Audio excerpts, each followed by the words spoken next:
I don't know how large all the companies are here, but how often do you go into your office on a Monday morning and you ask how everybody is, and everybody turns around and says, "I'm fabulous, I'm brilliant, I'm marvellous, I'm wonderful"? Very often?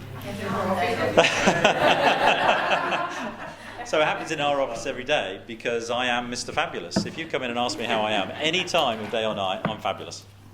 And that's a mindset thing, right? I tell myself that I'm great. I tell myself I'm up. I tell myself I'm positive. And guess what?